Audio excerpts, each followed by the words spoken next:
Hello and welcome to Robin Minds. My name is Hero Daniels. Many thanks for joining us. It's a beautiful Sunday afternoon. I do hope you're having a great day. Over the past few years, young Nigerians have become increasingly vocal about their disappointment in the way the country is being run. You can recall in 2020, we did have the NSAS protest, we've had the End Bad Governance protest, and in 2025 alone, the younger generation, the Gen Zs, have been very, very vocal about their distrust in their various governments in different countries, in no particular order: Indonesia, Togo, Philippines, Maldives, Peru, Morocco, Prague. In 2024, I'm sure that we are very well aware that Kenya and Uganda also took to the streets to protest against the way their countries were being run. And that only leads us to one thing. It means young people do not trust their governments. Now, how did that happen? And how can the government rebuild the trust in not just in the young people, but in Nigerians generally? To discuss governance and leadership, breaking down the decline in trust deficits, is the Deputy Executive Director, Programs, Enough is Enough Nigeria, Ufoma Nnamdi Ude. Welcome to the program. Thank you for having me. Good afternoon. Good afternoon. So let's dive straight into it. Why are young people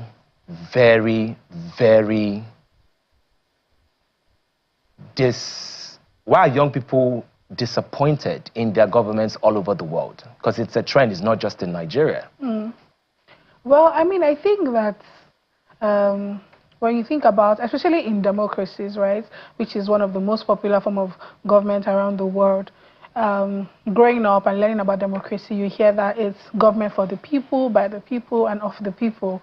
And the very promise of democracy is that citizens get a better quality of life, you have access to your government is transparent, is accountable. But then when you look at the state of your political system, you see that accountability is lacking, transparency is lacking, development is declining on a steady basis. At some point, you begin to ask yourself, like, okay, what is the use of these people that are empowered to govern me? And let's bring it back home to Nigeria, right? We've been back to democratic rule for about 26 years now. And if you recall, in June 1993, when there was the elections between MKO Abiola, where he won the elections, but the elections were annulled, what happened at the time was we saw Nigerians, young people at the time, and professionals at the time, they became disillusioned to democracy. That was supposed to be the time where people were not bothered about, and if you think about it, you know, it was a Muslim ticket as well. Right. People were not bothered about religion, people were not bothered about, oh, it's a Yoruba man, or it's an Igbo man, or it's from Ijo. It was, this is somebody that we believe in, and we know that would give us the dividend of democracy, which is rule of law and development and whatnot. But when it was annulled, there's a disillusionment that the citizens went into, and that's what we've been struggling with for the past 26 years. And so even coming back into democratic rule in 1999, you see some form of, you even saw our president, Olusegun Obasanjo, at the time going around the world trying to revamp the image of Nigeria, right, and all of those things.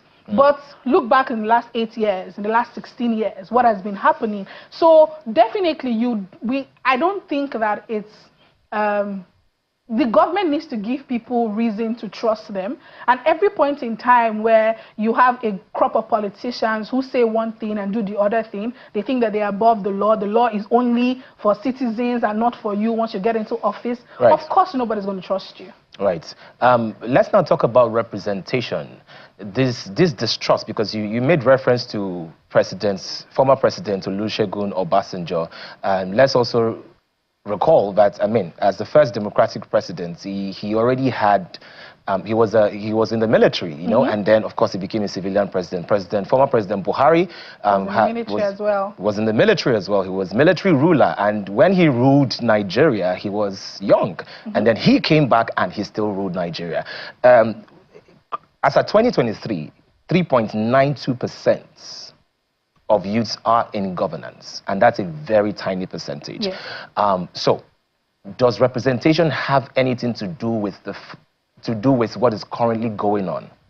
I think yes, there is a place for that, right? Especially, so that statistics is even becomes even more gory when you think about the fact that young Nigerians make up over 60 to 70% of the population in Nigeria. And so to have just 3% of those people represented in government, and this is, we're talking both executive, legislature, judiciary, it's crazy. And people would usually say that, oh no, you have young people, when you go to National Assembly, you see young people in the parliament, their aides and whatnot. But when it comes to making decisions, you rarely see young people at the table. And when they're even at the table, there's a lot of tokenism, there's a lot of having to play godfatherism to ensure that you retain your seat. And it's not really reflective of the demographic that they are supposed to be representing. So I think that when I look at my government, and I don't see, interestingly, so a few days ago, I saw a panel. So there was an event that was happening. And when I looked at the flyer, I was like, interesting. I wasn't going to go for that event. It was something that would have been interesting. And I told my husband, what do you think about this flyer? And I was like, this would be an interesting event. I was like, no, they're all men. And it was like, but there's one woman there. And I'm like, really?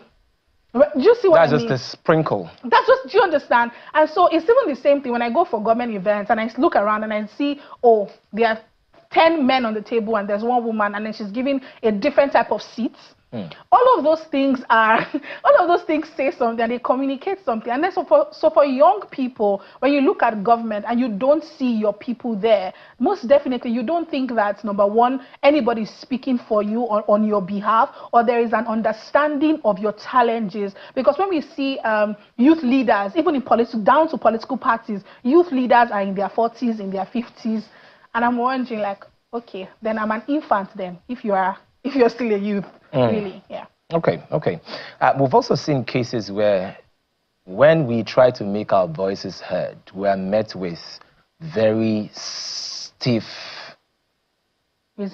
resistance from the government. Typical example would be the End SARS protest in 2020. We all know the truth behind what happened at the Lekki toll gate, and that is just one example. And a lot of people are of the school of thought that since 2020, young people have been less vocal about what's going on in this country because nobody wants to die. Yeah. So how can we fix that? How can our voices be heard? How can young people stop being afraid? So whenever I'm asked this question, I'm usually not sure how to respond. Because there's a way you can respond and it can sound insensitive. The honest truth is that if you look through history, not just Nigeria's democracy, and even in Nigeria's political history, you see that nobody is really sitting down in Aso Rock and expecting you to come and challenge them. And every time Nigerians have come up to say, we no go agree, or enough is enough, the government will always come back with resistance. And so the onus is on us not to relent. In my office, one of my colleagues will always say that at the end of the day, how does he say this? He'll say, oh, now we'll give up, now you lose, right? At every point in time that we are met with resistance, I think it's an opportunity for us to go back, mobilize, regroup, and come back. It's not a situation where, and all of those things, contrary to what they want us to believe, End SARS was a successful protest. Did it give us 100% of what we expected? No. But did it show us that there is the possibility for young people to galvanize and to ensure that their voices are heard? There was a judicial panel that was set up as a result of that. Now, the conversation around the recommendations of judicial panels and what happened next, yes, the onus is on us to continuously engage the process. Do you think we've dropped the ball on that? Because I think the only judicial panel that really functioned, and we saw the reports, was the Lagos Judicial Panel. And I know the panel of inquiries was set up across different states, if not all of them. Yes. The FCT. Yes, I think that we've dropped the ball on that. Because, you see, when NSAS happened, there was the belief, I mean, it was the first time a generation was resisting government. It was the first time our generation was saying, no, you will listen to us and this is not the right thing to do. But we must always remember that people had done it before us.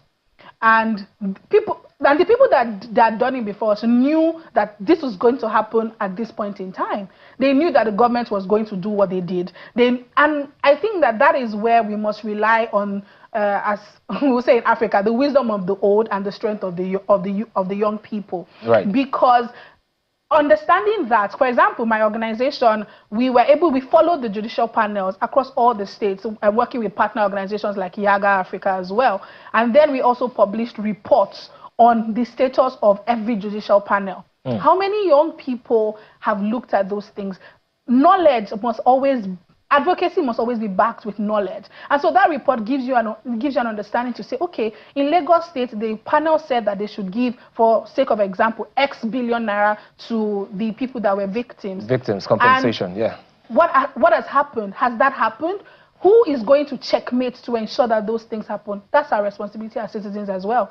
So it's beyond uprisings. We must be diligent and consistent in engaging the system. Okay, I like the fact that as you were talking, you made reference to your organization in office in North Nigeria, and I know there are other, civil society organizations also out there. But enough is enough. Your organization has been very consistent, and I know it's been about 15 years. Yes. How has the journey been? Well, I would say that the journey has been interesting. I've been part of the journey for about 2.5 years, thereabouts, so I haven't been there since inception. But just looking through the impact that the organization has made over the years, I think that it has been met with challenges notwithstanding. There has been times where, during protests, government will maybe block our accounts and just try to make it difficult for us to operate. But at the end of the day, we have changed culture in such a way that we are raising active citizens. There are people who are, we have RSVP ambassadors who are like celebrities and entertainers, just like Banky W, who has now run for office.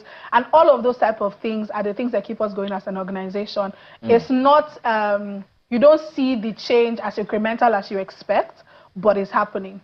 I like the fact that you said that you sometimes experience very stiff resistance from the government, and in such a situation where you want to carry out a protest, or you want to have a program, and then for some reason your accounts get blocked, what channel do you take to actually get back your accounts?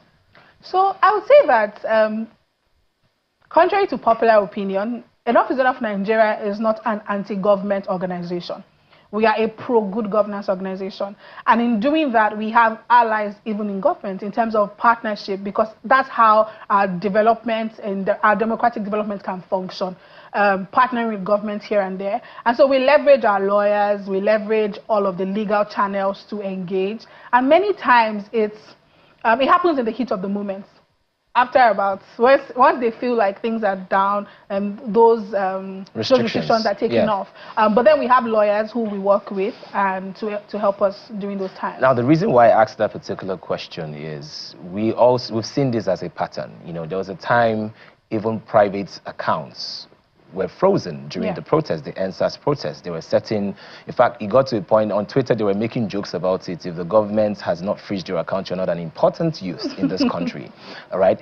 And then people begin to question the strengths of institutions, because the judiciary is supposed to be the last hope of the common man. But some people would say that the current dispensation of the judiciary, in fact, the three arms of government, some might perceive it as one. So now, your organization might have the leverage. Some might not perceive it as one. I understand that. I think I just want to say that when you have a National Assembly and a judiciary that consistently sings on your mandate, we shall stand, you cannot expect that National Assembly and the judiciary to be independent. So I just wanted to put that out there. They are not independent at this point in time.